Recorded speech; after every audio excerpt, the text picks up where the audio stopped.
बुजुर्ग लोग इसे फुसफुसाते जंगल कहते थे। वे कहते थे कि यह परछाइयों और राजों की जगह है। कोई भी अब वहां जाने की हिम्मत नहीं करता था। जब से लोग गायब होने लगे, जब से फुसफुसाहट शुरू हुई, जंगल शहर के किनारे पर खड़ा था, ढलती रोशनी में एक काला धब्बा। पेड़ एक दूसरे के पास उगते थे, उनकी शाखाएं उलझी हुई और टेढ़ी मेढ़ी। हवा भारी और स्थिर थी, इसमें गीली मिट्टी और सड़ते पत्तों की खुशबू थी। और कुछ और भी, कुछ प्राचीन और अनजाना। कुछ लोगों का कहना था कि जंगल में उन लोगों की आत्माओं का बसेरा है जो उसमें खो गए थे। ऐसा कहा जाता था कि हवा उनकी आवाजें ले जाती है, फुसफुसाते, पुकारते, विनती करते। ज्यादातर लोग इसे अंधविश्वास मानकर खारिज कर देते थे, लेकिन सब नहीं। कुछ लोग जिज्ञासा या रोमांच की प्यास से जंगल में जाने की हिम्मत करते थे। कुछ ही लौटते थे, और जो लौटे उन्होंने एक बेचैन करने वाली मौजूदगी की बात की। उन्होंने देखे जाने, अपनी गर्दन पर ठंडी सांस महसूस करने की कहानियां सुनाई, हवा में अपने नाम फुसफुसाते हुए सुनने की। करा, जैक और लीला ज्यादातर लोगों जैसे नहीं थे। वे पैरानॉर्मल इन्वेस्टिगेटर थे, या कम से कम वे अपने व्लॉग घोस्ट हंटर्स अनोनिमस पर यही रोल करते थे। वे हमेशा अपने अगले बड़े थ्रिल, अपने अगले रोंगटे खड़े कर देने वाले एडवेंचर की तलाश में रहते थे। फुसफुसाते जंगल अपनी भयानक प्रतिष्ठा और खौफनाक कहानियों के साथ उनके ऑनलाइन व्यूज बढ़ाने के लिए एकदम सही जगह लग रहा था। करा ग्रुप में सबसे बहादुर, लीडर और कैमरा ऑपरेटर थी। वो अनजान चीजों के एड्रेनालाइन रश पर जीती थी। जैक, जो शक्की था, लॉजिक और टॉर्च से लैस था। वो मिथकों को खारिज करने की उम्मीद करता था, लेकिन चुपके से खौफनाक माहौल का मजा लेता था। लीला संवेदनशील, एक कमरे में भी किसी की मौजूदगी महसूस कर सकती थी।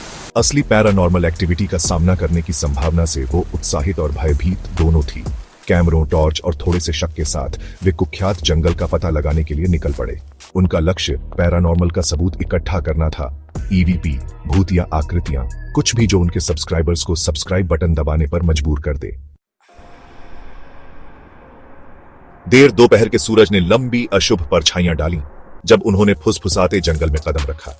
चीड़ की सुइयों और गीली मिट्टी की गंध से भरी हवा उनके चारों ओर एक ठंडे, नम कंबल की तरह लिपट गई।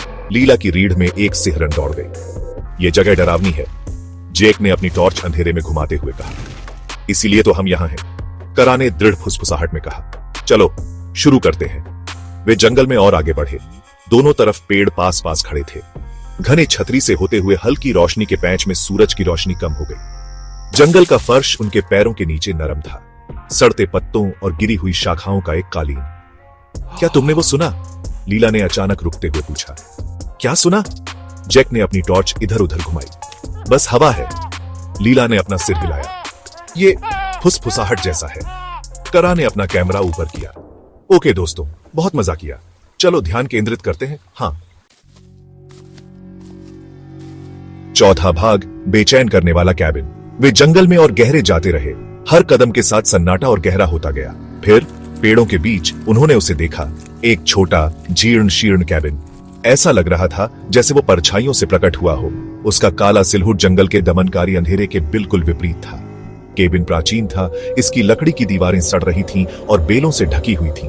खिड़कियां बंद थीं, लेकिन अंदर से एक हल्की रोशनी टिमटिमा रही थी, जिससे भयानक परछाइयां बन रही थीं जो बढ़ते अंधेरे में नाच रही थीं। वो क्या है? लीला ने फुसफुसाते हुए पूछा। उसकी आंखें चौड़ी थीं। लगता है हमारा लकी डे है, करा ने कहा। उसकी आवाज उत्तेजना से धीमी थी। वे सावधानी से केबिन के पास पहुंचे। उनके कदम पत्तों के मोटे कालीन से दबे हुए थे। जैसे जैसे वे करीब आते गए, टिमटिमाती रोशनी तेज होती गई। बंद खिड़कियों पर अजीबोगरीब आकृतियां डालती गई। हवा काफी ठंडी हो गई, जिससे उनकी रीढ़ में सिहरन दौड़ गई। सामने का दरवाजा एक धीमी आवाज के साथ खुला, जिससे एक अंधेरा और धूल भरा इंटीरियर दिखाई दिया। एक अकेली मोमबत्ती एक टेबल पर टिमटिमा रही थी। धूल भरे फर्श पर लंबी, नाचती हुई परछाइयां डाल रही थी। दीवारों पर उकेरे गए अजीब प्रतीक टिमटिमाती मोमबत्ती की रोशनी में फुफकारते हुए प्रतीत हो रहे थे। पांचवां भाग, जंगल में आवाजें। करा हमेशा की तरह निडर अंदर कदम रखा, अपने कैमरे को पूरे कमरे में घुमाया। हवा सड़ांध और किसी और चीज की गंध से भारी थी, कुछ प्राचीन और अनकहा। जैक और लीला पीछे पीछे चले, उनकी इंद्रियां हाई अलर्ट पर थीं। वाह, जैक ने सांस ली। उसकी आवाज मुश्किल से फुसफुसाहट थी। उसकी गर्दन के पीछे के बाल बेचैनी से खड़े हो गए। फुसफुसाहट पहले तो धीरे धीरे शुरू हुई, एक धीमी बड़बड़ाहट जो खुद दीवारों से निकलती हुई प्रतीत हो रही थी। वे छोटे केबिन के चारों ओर घूमते रहे, तेज होते गए और जोरदार होते गए। क्या तुमने वो सुना? लीला ने पूछा। उसकी आवाज आशंका से भरी हुई थी। इससे पहले कि कोई जवाब दे पाता, फुसफुसाहट एक आवाज में बदल गई। ये गहरी और कर्कश थी, एक प्राचीन क्रोध से भरी हुई। इस जगह को छोड़ दो, ये गर्जा छोटे केबिन में गूंजता हुआ। जब तक तुम कर सकते हो वापस लौट जाओ। मेज पर रखी मोमबत्ती हिंसक रूप से टिमटिमाई, दीवारों पर अजीबोगरीब परछाइयां डालती हुई। हवा एक अनदेखी ऊर्जा से चटक रही थी।